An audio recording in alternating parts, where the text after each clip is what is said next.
Hello friends, welcome to study कर। मैं हूं आपका दोस्त प्रभाकर। तो सबसे पहले आपको गणतंत्र दिवस की हार्दिक शुभकामनाएं। तो इस साल भारत अपना 75वां गणतंत्र दिवस मना रहा है, तो इसकी आप सभी को हार्दिक शुभकामनाएं। तो आज हम डिस्कस करेंगे 26 जनवरी 2024 से related most important current affairs के क्वेश्चन। तो आप इस पूरे लेक्चर को बहुत ही ध्यान से लास्ट तक जोड़ देखिएगा। चलिए आज का पहला और इंपॉर्टेंट क्वेश्चन डिस्कस करते हैं। तो पहला क्वेश्चन है, ICC one day cricketer of the year 2023 किसे चुना गया है? आंसर हो जाएगा विराट कोहली को। तो दोस्तों, पिछले 2-3 दिनों से आईसीसी के द्वारा अवार्ड अनाउंस किए जा रहे थे और अब फाइनली अवार्ड दिए जा चुके हैं।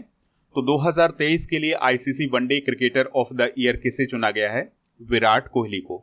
तो विराट कोहली को चौथी बार ICC one day cricketer of the year चुना गया है। इससे पहले 2012, 2017 और 2018 में भी one day cricketer of the year चुना गया है। 2023 के परफॉर्मेंस की अगर हम बात करें विराट कोहली की, तो उन्होंने 27 वनडे मैच खेले हैं और 1377 रन बनाए हैं, जिसमें 6 शतक और 8 अर्धशतक शामिल हैं। इसके अलावा उन्होंने 1 विकेट भी लिया हुआ है और 12 कैच लपके हैं। तो इसी परफॉर्मेंस के आधार पर उन्हें ICC one day cricketer of the year 2023 दिया गया है। चलिए कुछ और इंपॉर्टेंट पुरस्कार डिस्कस कर लेते हैं जो कि आईसीसी के द्वारा दिए गए हैं। तो 2023 का क्रिकेटर ऑफ द ईयर किसे चुना गया है? ऑस्ट्रेलिया के कप्तान पैट कमिंस को। यानी 2023 के सर्वश्रेष्ठ क्रिकेटर कौन रहे हैं? ऑस्ट्रेलिया के कप्तान पैट कमिंस। और जिस भी क्रिकेटर को क्रिकेटर ऑफ द ईयर चुना जाता है उसे सर गारफील्ड सोबर्स ट्रॉफी दी जाती है। तो आपसे सवाल पूछा जा सकता है कि सर गारफील्ड सोबर्स ट्रॉफी किसे दी गई है 2023 की? तो वो दी गई है पैट कमिंस को। दोस्तों, पैट कमिंस की कप्तानी में ही ऑस्ट्रेलिया ने 2023 का वनडे विश्व कप का खिताब अपने नाम किया है। और आपको एक और पॉइंट याद रखना है कि ऑस्ट्रेलिया ने 6 बार वनडे विश्व कप का खिताब अपने नाम किया है। महिला वर्ग की बात करें तो इंग्लैंड की नेट साइबर को क्रिकेटर ऑफ द ईयर 2023 चुना गया है। ये आप देख सकते हैं, ये कौन है?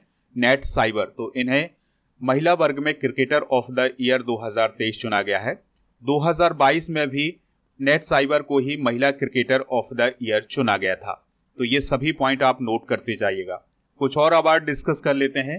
तो आईसीसी महिला one day cricketer of the year 2023 किसे चुना गया है? श्रीलंका की चमारी अतापत्तु को। ये आप देख सकते हैं, ये कौन है? चमारी अतापत्तु। तो इन्हें आईसीसी महिला one day cricketer of the year 2023 चुना गया है। इसके अलावा आप एक और अवार्ड याद रखिएगा, ICC men's test cricketer of the year. तो 2023 में ICC men's test cricketer of the year किसे चुना गया है? उस्मान ख्वाजा को, जो कि ऑस्ट्रेलिया के क्रिकेटर हैं। इसके अलावा ICC men's emerging cricketer of the year 2023 किसे चुना गया है? तो ये चुना गया है न्यूजीलैंड के क्रिकेटर रचिन रविंद्र को। तो ये सभी अवार्ड आप नोट कर लीजिएगा। आपको इस पूरे लेक्चर को लास्ट तक देखना है। लास्ट में आपसे क्वेश्चन पूछा जाएगा जिसका आंसर कमेंट बॉक्स में देना है। दोस्तों, अगर आप चैनल पर पहली बार आए हैं तो सब्सक्राइब कर लें, बेल आइकॉन भी दबा लें, जिससे आपको समय पर सबसे पहले नोटिफिकेशन मिल सकेगा। इसके अलावा आप हमारा टेलीग्राम चैनल भी ज्वाइन कर लीजिएगा। टेलीग्राम पर जाना है, स्टडी कर ऑफिशियल आपको सर्च करना है। ये पूरा सर्च करेंगे तभी आपको हमारा चैनल मिलेगा। 14,000 से अधिक उसमें सब्सक्राइबर हैं, तो आप वहां पर ज्वाइन हो जाइएगा, आपको पीडीएफ मिल जाएगा। इसके अलावा आप हमारा ऐप भी डाउनलोड कर सकते हैं। ऐप का लिंक डिस्क्रिप्शन बॉक्स में दिया गया है। ऐप पर आपको ई बुक, टेस्ट सीरीज और पीडीएफ और डेली क्विज ये सभी मिल जाएंगे। तो इन सभी को प्राप्त करने के लिए ऐप को डाउनलोड जरूर कर लें। इसके अलावा ऐप पर आपको ईयरली और मंथली करंट अफेयर्स की ई बुक मिल जाएगी, दोनों मीडियम में, यानी हिंदी और इंग्लिश दोनों मीडियम में। ई बुक प्राप्त करने के लिए आप ऐप को डाउनलोड कर लें, लिंक डिस्क्रिप्शन बॉक्स में दिया गया है। नेक्स्ट क्वेश्चन है, 2024 में भारत कौन सा गणतंत्र दिवस मना रहा है? आंसर हो जाएगा 75वां। तो 2024 में भारत अपना 75वां गणतंत्र दिवस मना रहा है। और आप सभी को पता है कि 26 जनवरी को गणतंत्र दिवस मनाया जाता है। अब सवाल आता है कि 26 जनवरी को गणतंत्र दिवस क्यों मनाया जाता है? तो हमारा संविधान बनकर के कब तैयार हुआ था? 26 नवंबर 1949 को। और इसी दिन भारतीय संविधान सभा के द्वारा इस संविधान को अपना लिया गया था और उसके कुछ प्रावधान इसी डेट से लागू किए गए थे। लेकिन 26 जनवरी 1950 को भारतीय संविधान पूरी तरह से लागू किया गया था, इसलिए 26 जनवरी को हम अपना गणतंत्र दिवस मनाते हैं। 2024 में जो गणतंत्र दिवस मनाया जा रहा है, इसकी थीम क्या है? विकसित भारत और भारत लोकतंत्र की मातृका। तो ये थीम आप जरूर नोट करिएगा। गणतंत्र दिवस 2024 के मुख्य अतिथि कौन है? फ्रांस के प्रेसिडेंट इमैनुअल मैक्रोन। तो ये आप देख पा रहे हैं, ये कौन है? Emmanuel Macron. तो ये गणतंत्र दिवस 2024 के मुख्य अतिथि हैं। इसके अलावा दोस्तों गणतंत्र दिवस 2024 से रिलेटेड कुछ और महत्वपूर्ण पॉइंट डिस्कस करते हैं जो कि आपके एग्जाम की दृष्टि से इंपॉर्टेंट है। तो इस साल जो कर्तव्य पथ पर परेड होगी उसमें फ्रांस का दल भी शामिल होगा। तो 95 सदस्य का ये दल होगा, तो ये इसमें शामिल होगा। इसके अलावा महिला दस्ता में पहली बार 100 महिला कलाकार शामिल होगी जो भारतीय संगीत वाद्य यंत्र जैसे शंख, नादस्वरम और नागदा आदि को बजाएंगी। लैंगिक समानता और महिला सशक्तिकरण को बढ़ावा देने के लिए 2024 के गणतंत्र दिवस पर दिल्ली पुलिस की महिला टुकड़ी भी शामिल होगी। और याद रखिएगा कि 2024 का ये जो गणतंत्र दिवस मनाया जा रहा है ये महिलाओं पर आधारित है। इसके अलावा दोस्तों पहली बार सभी महिलाओं की त्रिसेवा टुकड़ी कर्तव्य पथ पर मार्च करेगी। और सरकार ने गणतंत्र दिवस परेड 2024 के लिए 1500 किसानों और उनके जीवन साथियों को विशेष अतिथि के रूप में आमंत्रित किया है। तो ये सभी पॉइंट आप नोट कर लीजिएगा। जनवरी माह में मनाए जाने वाले कुछ प्रमुख दिवस डिस्कस कर लेते हैं। तो 1 जनवरी को वैश्विक परिवार दिवस और 1 जनवरी को DRDO का स्थापना दिवस भी मनाया जाता है। 4 जनवरी को विश्व ब्रेल दिवस, 6 जनवरी को विश्व युद्ध अनाथ दिवस, 9 जनवरी को प्रवासी भारतीय दिवस, 10 जनवरी को विश्व हिंदी दिवस, 11 जनवरी को लाल बहादुर शास्त्री की पुण्यतिथि और 11 जनवरी को ही राष्ट्रीय मानव तस्करी जागरूकता दिवस मनाया जाता है। 12 जनवरी को राष्ट्रीय युवा दिवस और 11 से 17 जनवरी तक राष्ट्रीय सड़क सुरक्षा सप्ताह मनाया जाता है। 12 जनवरी को विश्व तमिल प्रवासी दिवस, 15 जनवरी को भारतीय सेना दिवस और 23 जनवरी को पराक्रम दिवस मनाया गया है। 24 जनवरी को राष्ट्रीय बालिका दिवस, 24 जनवरी को उत्तर प्रदेश दिवस भी मनाया गया है और 24 जनवरी को अंतर्राष्ट्रीय शिक्षा दिवस भी मनाया गया है। 25 जनवरी को राष्ट्रीय मतदाता दिवस मनाया गया है और 25 जनवरी को राष्ट्रीय पर्यटन दिवस भी मनाया गया है। इसके अलावा 26 जनवरी को अंतर्राष्ट्रीय सीमा शुल्क दिवस भी मनाया जाता है। तो ये सभी दिवस आप नोट कर लीजिएगा। नेक्स्ट क्वेश्चन है, किस राज्य में दुनिया की पहली ब्लैक टाइगर सफारी शुरू की गई है? आंसर हो जाएगा ओडिशा राज्य में। तो दोस्तों ओडिशा राज्य का एक जिला है जिसका नाम है मयूरभंज। तो उसमें स्थित है सिमलीपाल टाइगर रिजर्व। तो उसी में दुनिया की पहली ब्लैक टाइगर सफारी की स्थापना की गई है और इसका अनावरण ओडिशा के मुख्यमंत्री नवीन पटनायक जी के द्वारा किया गया है। यह जो टाइगर सफारी है ये 200 हेक्टेयर भूमि में फैली हुई है और इस टाइगर सफारी को बनाने का उद्देश्य है ओडिशा में टूरिज्म को बढ़ावा देना। आपको याद रखना है कि भारत में ब्लैक टाइगर या मेलानिस्टिक टाइगर केवल ओडिशा राज्य में ही पाए जाते हैं और 2022 के अनुमानों के अनुसार सिमलीपाल टाइगर रिजर्व में 10 मेलानिस्टिक टाइगर हैं। अब सवाल आता है कि इसे मेलानिस्टिक टाइगर क्यों बोला जाता है? तो दोस्तों ये आप ब्लैक टाइगर देख पा रहे हैं, इसके शरीर में आप ये ब्लैक कलर भी देख पा रहे हैं। तो ये जो ब्लैक कलर है ये मेलानिन नामक पिगमेंट के कारण है जिसके कारण इसे मेलानिस्टिक टाइगर भी बोला जाता है। बात करते हैं सिमलीपाल टाइगर रिजर्व की। तो इसे 1980 में स्थापित किया गया था। भारत सरकार के द्वारा 1994 में इसे एक बायोस्फीयर रिजर्व घोषित किया था। दोस्तों जो सिमलीपाल टाइगर रिजर्व है ये उड़ीसा राज्य के मयूरभंज डिस्ट्रिक्ट में है। तो ये बहुत ही इंपॉर्टेंट पॉइंट है। दोस्तों अगर आपसे पूछा जाए कि उड़ीसा में कितने नेशनल पार्क हैं तो 2 नेशनल पार्क हैं। सिमलीपाल नेशनल पार्क जिसे 1980 में स्थापित किया गया था और भितरकनिका नेशनल पार्क जिसे 1988 में स्थापित किया गया था। तो ये 2 नेशनल पार्क भी आप नोट कर लीजिएगा। नेक्स्ट क्वेश्चन है, भारतीय नौसेना किस स्टेट में बहुत कम आवृत्ति संचार स्टेशन की स्थापना करेगी? आंसर हो जाएगा तेलंगाना में। तो दोस्तों भारतीय नौसेना के द्वारा तेलंगाना स्टेट में very low frequency communication station की स्थापना करेगी और यह जो स्थापना है ये तेलंगाना के विकाराबाद डिस्ट्रिक्ट में की जाएगी और इस स्टेशन को 2027 तक बनाया जाएगा। यहाँ पर बात आई है बहुत कम आवृत्ति यानी वेरी लो फ्रिक्वेंसी संचार स्टेशन की। तो इसका उपयोग किया जाएगा वाटर में कम्युनिकेशन करने के लिए। तो इस स्टेशन से बहुत कम आवृत्ति की तरंगें वाटर में भेजी जाएंगी जिससे कम्युनिकेशन स्थापित किया जा सकेगा। इससे पहले तमिलनाडु के तिरुनेलवेली में भी इसी प्रकार का स्टेशन बनाया गया है। चलिए दोस्तों इंडियन नेवी से रिलेटेड कुछ इंपॉर्टेंट करंट अफेयर्स डिस्कस कर लेते हैं। तो अभी हाल ही में vice admiral Dinesh Kumar Tripathi vice chief of navy बने हैं। भारतीय नौसेना के द्वारा मुंबई डॉकयार्ड में INS इम्फाल को कमीशन किया गया है। भारतीय नौसेना के द्वारा अमीनी पनडुब्बी रोधी युद्धक जलयान को अभी हाल ही में लॉन्च किया गया है। भारत और बांग्लादेश की नौसेना के बीच वोंगो सागर 23 अभ्यास अभी हाल ही में आयोजित किया गया था बंगाल की खाड़ी में। तो ये कुछ इंपॉर्टेंट करंट अफेयर्स से, इन्हें आप नोट कर लें। बात करते हैं दोस्तों भारतीय नौसेना की। तो इसे कब स्थापित किया गया था? 1612 में स्थापित किया गया था।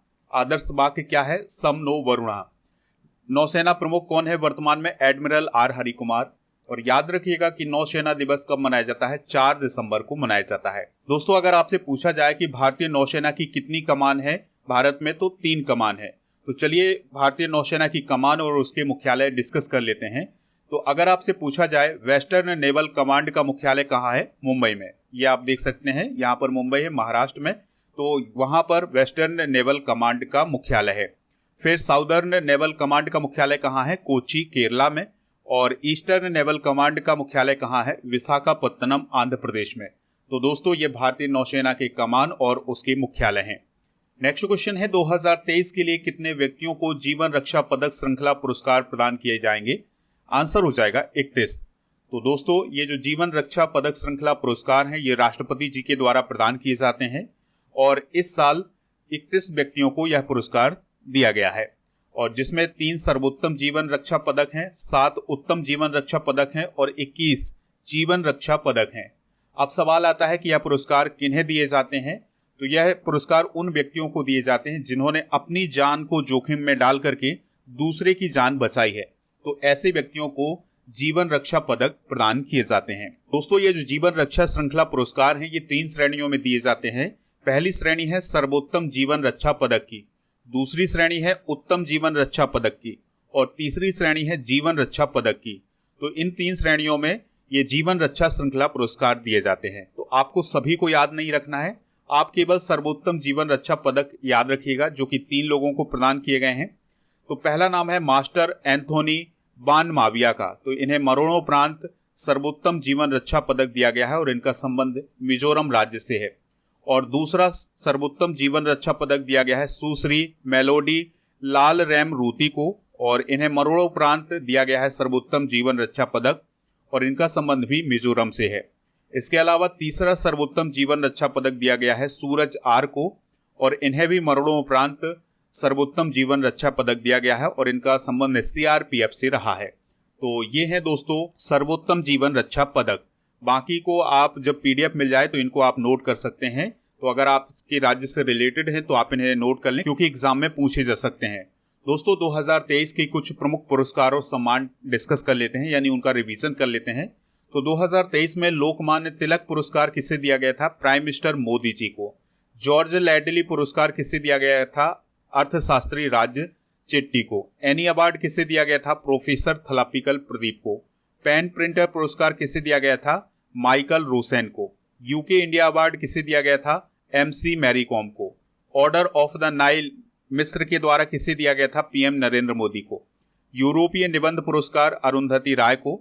गांधी शांति पुरस्कार 2021 गीता प्रेस गोरखपुर को दिया गया है और गवर्नर ऑफ द ईयर का अवार्ड दिया गया है शक्तिकांत दास को।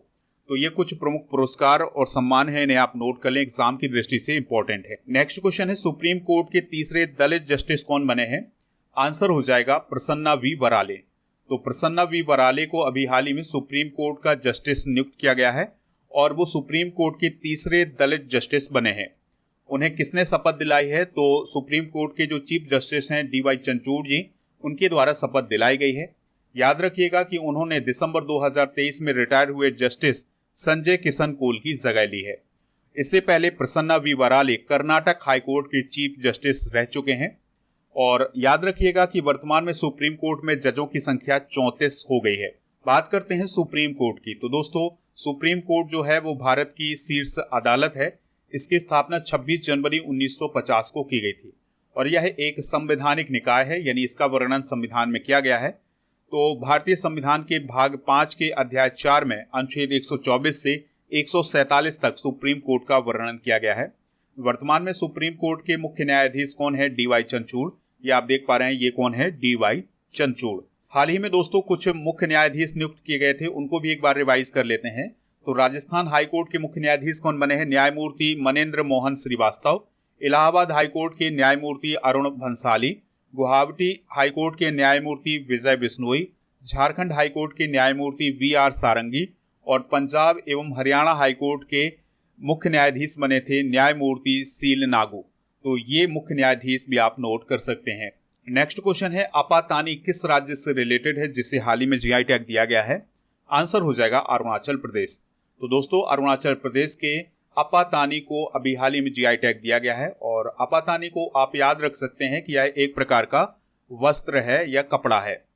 दोस्तों अरुणाचल प्रदेश के 12 प्रोडक्ट को अभी हाल ही में GI टैग दिया गया है और इस प्रकार से अरुणाचल प्रदेश में GI टैग प्राप्त प्रोडक्ट की संख्या 18 हो गई है।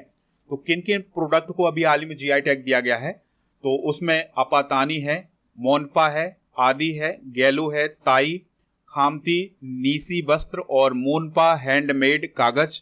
तो इन्हें GI टैग दिया गया है। इन प्रोडक्ट के अलावा सिंगफो फलाप जिसे सिंगफो चाय बोला जाता है उसे दिया गया है GI टैग।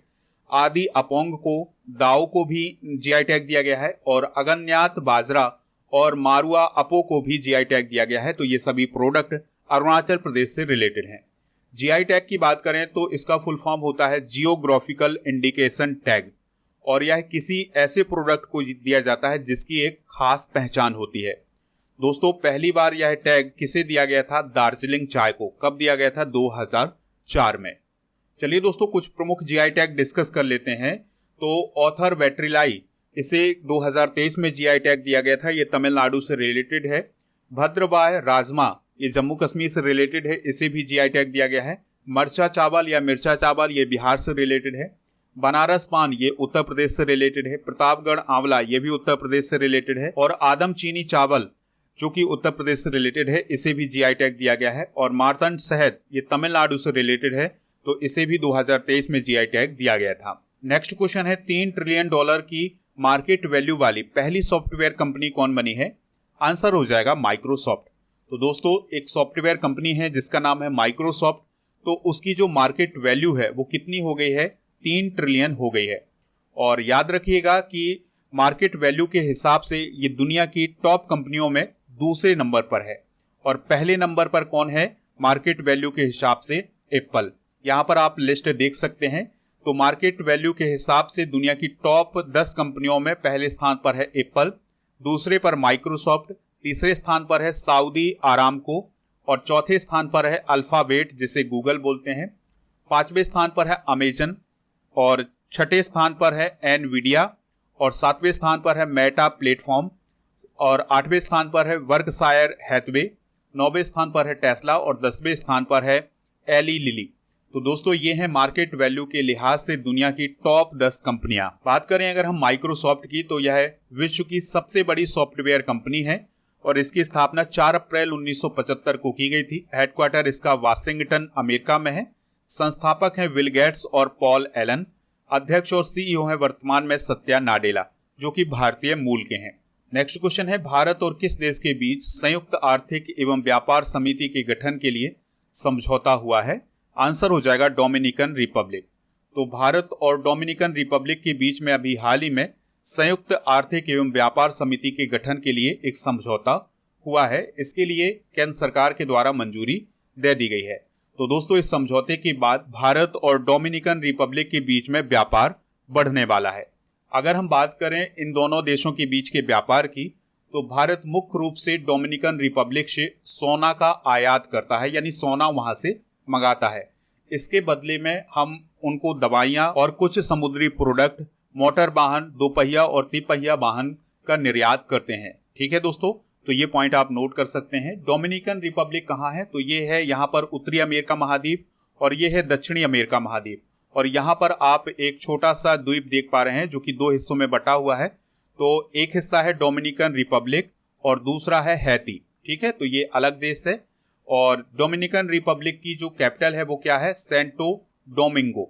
ठीक है, तो ये पॉइंट आप नोट कर सकते हैं। चलिए हाल ही में हुए कुछ प्रमुख समझौते डिस्कस कर लेते हैं।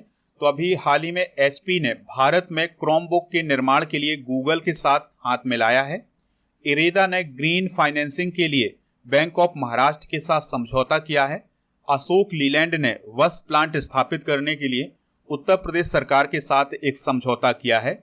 इसके अलावा नीति आयोग और यूनाइटेड नेशन ने भारत में SDG में तेजी लाने के लिए एक समझौता किया है। आज का अंतिम क्वेश्चन है, किस केंद्र शासित प्रदेश में 100 इलेक्ट्रॉनिक बसों की शुरुआत की गई है? आंसर हो जाएगा जम्मू कश्मीर में। तो दोस्तों अभी हाल ही में जम्मू कश्मीर में 100 इलेक्ट्रिक बसों की शुरुआत की गई है और इनको हरी झंडी किसने दिखाई है? केंद्रीय गृह मंत्री अमित शाह जी ने। और ये जो बसें होंगी ये 11 रूटों पर चलाई जाएंगी और इसके लिए 950 करोड़ रुपए खर्च किए गए हैं। दोस्तों इन बसों में एक सुविधा शुरू की गई है कि इसमें डिजिटल पेमेंट किया जा सकता है। तो ये काफी आधुनिक बसें हैं जो कि जम्मू कश्मीर में शुरू की गई हैं। तो ये सभी पॉइंट आप नोट कर लीजिएगा, एग्जाम की दृष्टि से बहुत ही इंपॉर्टेंट है। चलिए अब कल के करंट अफेयर्स को रिवाइज कर लेते हैं, फिर इसके बाद जनरल नॉलेज के पिटारे को डिस्कस करेंगे। लास्ट में पूछेंगे आपसे क्वेश्चन जिसका आंसर कमेंट बॉक्स में देना है। तो कल का पहला क्वेश्चन था, नई दिल्ली में कौशल भवन का उद्घाटन किसके द्वारा किया गया है? द्रौपदी मुर्मू जी के द्वारा। ICC men's T20 player of the year 2023 किसे चुना गया है? सूर्य कुमार यादव को। राज्य खनिज मंत्रियों का दूसरा सम्मेलन कहां आयोजित किया गया है? भोपाल में। WHO ने दक्षिण पूर्व एशिया का क्षेत्रीय निदेशक किसे नियुक्त किया है? साइमा वाजिद को। हमारा संविधान हमारा सम्मान अभियान का शुभारंभ किसने किया है? जगदीप धनखड़ ने।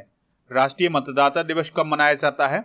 25 जनवरी को। अभ्यास डेजर्ट नाइट किन देशों के बीच आयोजित हुआ है? भारत, फ्रांस और UAE के बीच।